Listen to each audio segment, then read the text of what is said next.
আপা আপনি গোপালগঞ্জে চলে আসেন, কোনো সমস্যা নাই, আমরা আছি আপনার সাথে। সবাই যাবো ইউরোপ আমেরিকা থেকে, সবাই আমরা গোপালগঞ্জে কথা শুনি ইনশাআল্লাহ স্বেচ্ছায় কারাবরণ করবো দরকার হয়। জি আপা, হ্যাঁ জি আপা বলেন প্লিজ। ওই আগুন দিয়ে পোড়ানোর পরে যেটুকু অবশিষ্ট ছিল সেটা লুট করতে গেছিল, কাজে ওটা তো চোর, জি বড় চোর, জি, বড় চোর, সুদখোর, সুদখোর। ঠক। জি আপা। আপা আবার বিচার করবে আমাদের। আপা আচ্ছা আমি ওর বিচার করবে জনতা। Yes, yes, yes, আপা। জনতা তো করবেই, আমরা নিজেরা করবো আপা, ফাঁসি চাই না, নিজের হাতে আমরা করবো। দৃষ্টান্তমূলক ফাঁসি চাই, যেটা জনগণ দেখবে ওই ফাঁসি চাই। যার যার বাড়ি ঘর পড়াইছে করছে,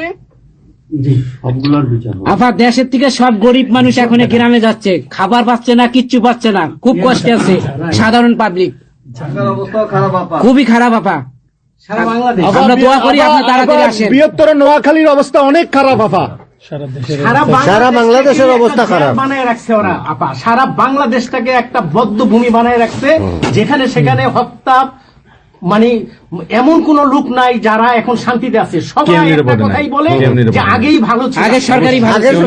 আমরা ভুল করেছি আপা, এই কথা সবাই বলে। সবাই জি আপা। অনুতপ্ত আপা। আপনি বলেন জি আপা, প্লিজ প্লিজ বলেন আপা, প্লিজ। প্রত্যেকটা জায়গায় তো এইভাবে, এবং এখন আবার সে ওই আর একটা পদক্ষেপ নিচ্ছে, এদিকে প্রায় 80 জন প্লাস আরো 35 জন, সেই সাথে 300 লোক, তারা জেলা উপজেলা ইউনিয়নে সার্ভে করতে পাঠাচ্ছে। সবাইকে বলে দাও ওই সার্ভে করতে কারা যায়, কাদের নাম লিখছে, Yes, of course, আমরা করবো আপা। Definitely you could get it. Yeah. আমরা চাই আপা আপনি সুস্থ থাকেন, আপনি সুস্থ থাকলে বাংলাদেশ সুস্থ থাকবে, বাংলাদেশ ভালো থাকবে। আপনাকে আবার আমরা ফিরিয়ে এনে বাংলাদেশকে আবার এগিয়ে নিয়ে যাওয়ার জন্য জয়ের মালা পরাবো আবার, আবার জয়ের মালা পরাবো। জয় বাংলা, জয় বঙ্গবন্ধু। জি আপা প্লিজ।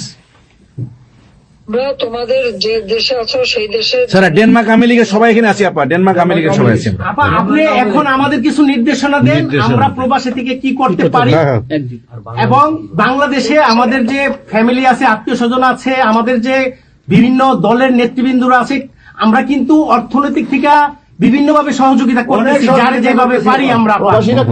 বাকিটা আপা আপনি নির্দেশনা দেন, আপনার নির্দেশনার মতো আমরা কাজ করবো বাংলাদেশে এবং প্রবাসে।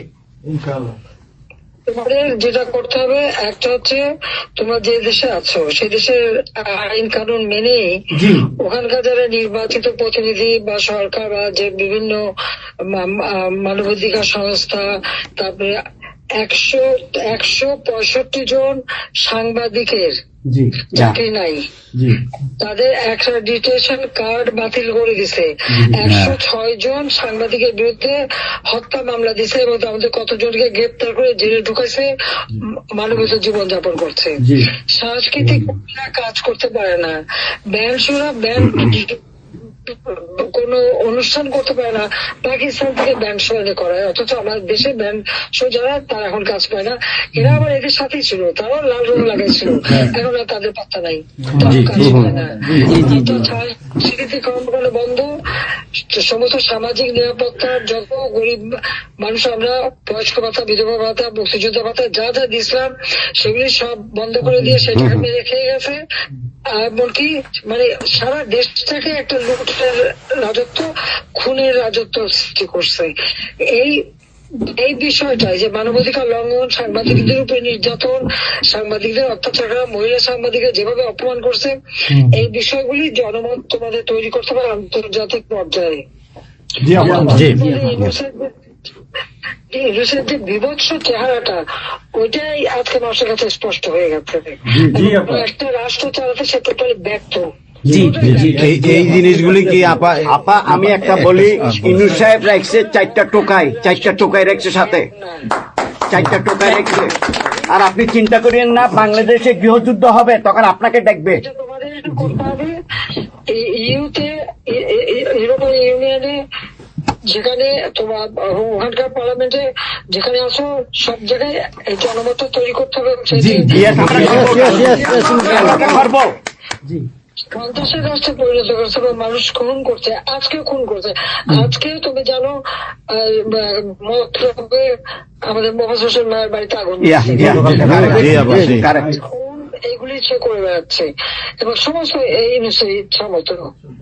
কাজে তোমরা এই বিষয়গুলি তোলো, আর আত্মীয় স্বজন বন্ধু বান্ধব পরিচিত জানাচ্ছে খুবই কষ্ট আছে, তাদেরকে সাহায্য করো। মামলা দিয়ে দিয়ে আমাদের নেতা কর্মীদের চরম হয়রানি করে যাচ্ছে। তাদেরকে সহযোগিতা করা, এই যে আইনজীবী ঠিক করা এবং আন্তর্জাতিক ভাবে কিভাবে মানে এদেরকে সব জনমত সৃষ্টি করা, সরকার যে অপকর্মগুলি করছে সেগুলি তুলে ধরা, এই কাজগুলি তোমাদের আপা একটা জিনিস একটু সন্দেহ লাগতেছে আপা। তাদের সাথে তোমরা থাকবা, কাজ করবা, আর দেশের ভিতরে মানুষকে যে এই সরকারকে না তাহলে দেশের মানুষের মুক্তি দেয় করবে। হ্যাঁ আপা, আমি একটু একটা কথা বলতে চাই। একটা জিনিস একটু সন্দেহ লাগতেছে যে পাকিস্তান থেকে যে শিপের মধ্যে কতগুলি কন্টেনার আসলো, এইটা কেন এবং এত দ্রুত ওরা কিভাবে পাকিস্তানের সঙ্গে ব্যবসায়িক সম্পর্কটা গড়লো? কারণ এইটা তো কোনোদিন ছিল না বাংলাদেশে, ৭১-এর পরে এটা হয় নাই আপা। এখন এইটা নিয়ে আমাদের আপনি তো অবশ্যই আপনি অনেক কিছু অবগত আছেন, এটা আমাদের জানার প্রয়োজন। এই তথ্যটা আমাদের বের করা উচিত যে কোনো ভাবে, গোয়েন্দা বলেন, যে কোনো ভাবে আমাদের তো কিছু না কিছু আছে, এদের মাধ্যমে এই জিনিসটা আমাদের খুবই দ্রুত বের করা উচিত। এরা কি মনে করতেছে, মনে হয় সম্ভবত ভয় পাইতেছে যে আমরা হয়তো দেশে একটা অরাজকতা সৃষ্টি করুম, ওরা একটা গৃহযুদ্ধের প্রস্তুতি নিতেছে অস্ত্র। আমার কাছে সন্দেহ। ওইখানে দুইজন যে মাল ডেলিভারি করে ওই জায়গাতে কন্টেনারের ওইখানে 2টা লোকের চাকরি চলে গেছে।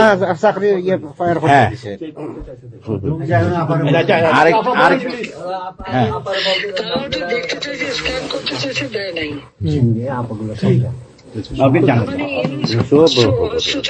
সাথে জড়িত।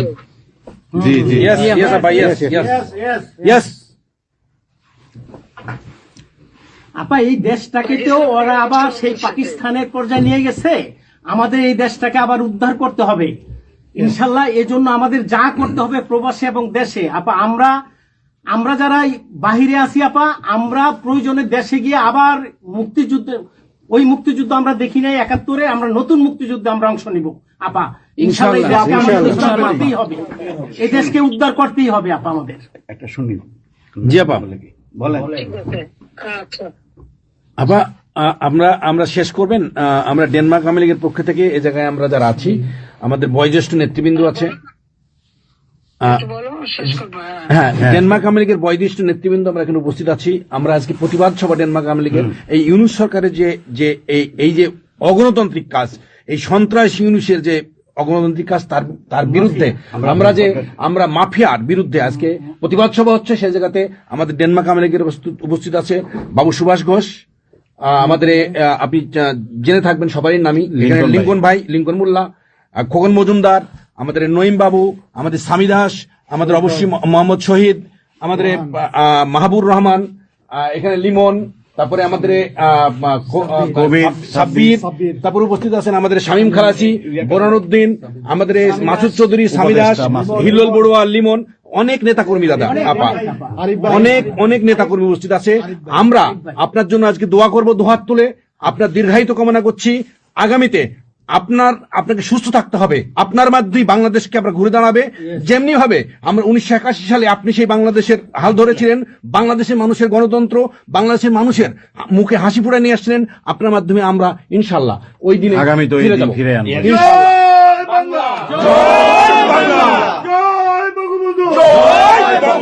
শেখ হাসিনার সরকার বারবার দরকার, বারবার দরকার। শেখ হাসিনার সরকার, শেখ হাসিনার ভয় নাই, রাজপথ ছাড়ি নাই, শেখ হাসিনার ভয় নাই। শেখ হাসিনার সরকার বারবার দরকার, শেখ হাসিনার সরকার বারবার দরকার।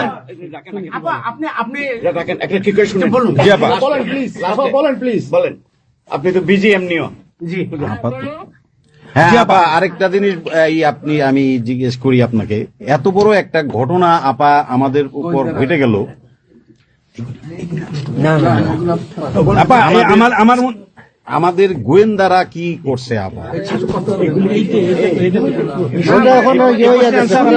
এই প্রশ্নের অ্যান্সার আবার দিয়েন না। আমাদের সাংগঠনিক অ্যান্সার যেটা হয়েছে, আমরা যেহেতু রেকর্ড করেছি এই অনুষ্ঠানটা, সেই এই পর্যন্তই থাক, আমাদের মনে বলে ভালো। এই পর্যন্ত আমরা শেষ করছি। আপনাকে আবার ধন্যবাদ, আপনার জন্য দোয়া করছি, আপনার দীর্ঘায়িত কামনা করছি। আপা আপা আপনি শেষ করুন, সাংগঠনিক নির্দেশনা দেন, আপনি শেষ করুন আপা, তারপরে আমরা শেষ। জি আপা, আমরা শেষ করছি। হ্যাঁ, রেকর্ডিং বন্ধ। ধন্যবাদ। রেকর্ডিং বন্ধ করুন, সব রেকর্ডিং বন্ধ করুন, সবাই রেকর্ডিং বন্ধ করুন, সবাই বন্ধ করুন। হ্যাঁ, এই রেকর্ডিং বন্ধ করুন, রেকর্ডিং বন্ধ করুন, রেকর্ডিং বন্ধ করেন, রেকর্ডিং বন্ধ করেন, এই রেকর্ডিং করবেন।